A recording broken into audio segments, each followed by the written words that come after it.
The oldest written story in all of human history is about a king who was terrified of dying. He searched the entire world for the secret to living forever, and he actually found it. And then, a snake ate it. His name was Gilgamesh, the king of the great city of Uruk, more than 4,000 years ago. He was said to be 2/3 god and 1/3 man. He was the strongest and the proudest man alive. And he was also a tyrant. The gods, hearing the complaints of his people, created a rival for him.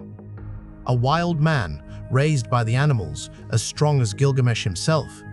His name was Enkidu, and the two of them fought a battle that shook the entire city. And when it was over, neither one could beat the other.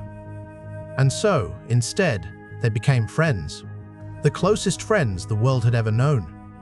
Together, Gilgamesh and Enkidu became great heroes. They traveled to a sacred forest and killed its monstrous guardian. They killed a great bull, sent down from the heavens by an angry goddess. They were unstoppable. They believed that they could do absolutely anything. But the gods were not pleased. They had been defied one too many times, and as a punishment, they decided that one of the two friends had to die. And they chose Enkidu. Enkidu fell sick, and slowly and painfully he died. And Gilgamesh, the mighty king, sat beside the body of his only friend, and he broke. He wept for days. He would not let the body be buried until at last he understood that his friend was truly and permanently gone. And in that grief, a new and terrible feeling took hold of Gilgamesh. Fear. For the very first time in his entire life, the king who had feared nothing was afraid. Because he had realized something. If Enkidu could die, then he could die too. And Gilgamesh simply could not accept it. He refused to die. So he set out on the most desperate quest in all of mythology. He would find the secret of eternal life. He would find the one man who had ever cheated death, and he would force him to share the secret. Because there was such a man. Far away, at the very edge of the world, there lived a man named Utnapishtim, the only mortal in all of history to whom the gods had ever granted immortality. And Gilgamesh was going to find him. The journey was almost impossible. He crossed great mountains guarded by scorpion men. He raced through a tunnel of total darkness. And finally, he crossed the deadly waters of death themselves, ferried by a mysterious boatman, until at last he reached the home of the one immortal man. And Gilgamesh begged him, "Tell me your secret," he said. "How did you escape death? How can I live forever, just like you?" And Utnapishtim looked at the exhausted, desperate king, and he told him a story that the gods believed no living person was ever supposed to hear. Long ago, Utnapishtim said, the gods grew angry with all of humanity. Mankind had become too many and too loud. And so, the chief of the gods decided to wipe them all out completely. With one single, enormous flood. But one god took pity on us. The god of wisdom warned me in secret. "Tear down your house," he whispered, "and build a boat, a great boat, and take into it your family and the seed of every living creature. For a flood is coming that will drown the entire world."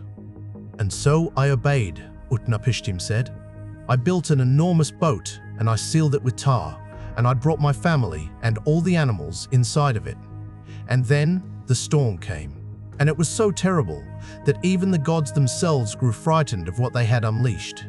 They cowered and they wept as the flood drowned everything below. For 6 days and 7 nights, the flood raged on until all of humanity had been turned back into clay.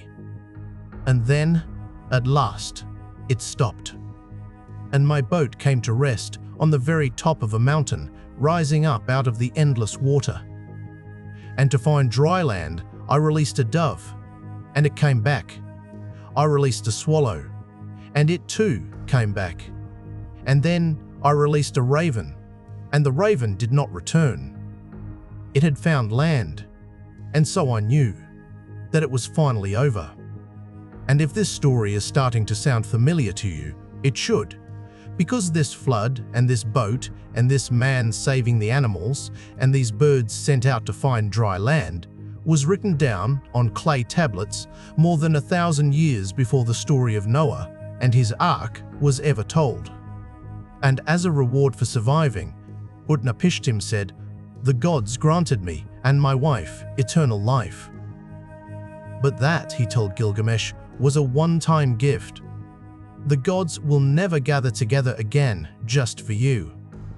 There is no path to immortality for you to walk. But, Utnapishtim said, there is one test. If you truly wish to defeat death, then first you must defeat its little brother. Sleep. Stay awake, he said, for just 6 days and 7 nights. And then we will talk about living forever. And Gilgamesh, the mighty hero, sat down to begin his vigil. And almost immediately, he fell fast asleep. He slept for 7 days straight. He could not stay awake for even a single one of them. He could not conquer sleep. And so, he could never, ever conquer death. And so, Gilgamesh had failed. He had crossed the entire world, and the answer was simply no. There was no eternal life for him. Defeated and broken, he prepared to go home, to Uruk, to die, like every other person. But as he was leaving, the wife of Utnapishtim took pity on him. And so Utnapishtim gave Gilgamesh one final gift, a secret. There is a plant, he said, that grows at the very bottom of the sea, a plant covered in thorns, like a rose. And whoever eats it will have their lost youth restored to them. It was not immortality, but it was something, a way to grow young again. And so Gilgamesh, desperate, tied heavy stones to his feet, and he sank down all the way to the bottom of the sea. And there he found it, the plant of youth. And he tore it from the seabed and carried it all the way back up to the surface. He had it. He had not won eternal life, but he had won a second chance at youth for himself and for all of his people. And so he began the long journey home to Uruk. And on the way, one evening, he stopped to bathe in a cool, clear pool of water. And he set the precious plant down on the ground beside him. And while he bathed, a snake, drawn by the sweet smell of the plant, slid silently up out of the water. And it took the plant. And it ate it. And as it slithered away, the snake shed its old skin and left it lying there and slipped off, young and new again. And that, the Mesopotamians said, is the reason that snakes shed their skin. They had eaten the youth that was meant for us. And when Gilgamesh turned around and saw the empty ground and the discarded snakeskin, he understood. It was gone. His very last chance was gone. And he sat down beside the water, and he wept. He had lost his friend. He had lost the secret of eternal life. And now he had lost even the plant of youth. He had nothing left at all. And there was nothing for the great king to do but to go home to Uruk, completely empty-handed. But when Gilgamesh finally returned to his city, and he saw its great walls rising up before him, something inside of him had changed. He looked at the magnificent walls of Uruk, the walls that he himself had built. And he understood, at last, where immortality truly lives. Not in his body. His body was going to die. But in his city, in his works, in the things that he had made that would outlast him, and in the story that would be told about him long, long after he was gone. That was the only kind of forever that a person could ever truly have. And he was right, because Gilgamesh did die, but his story did not. It was carved into clay and buried and lost and then found again 4,000 years later. And here we are, still saying his name, the king who could not live forever, and who, in the very end, somehow did. I am Pantheon X. Until next time.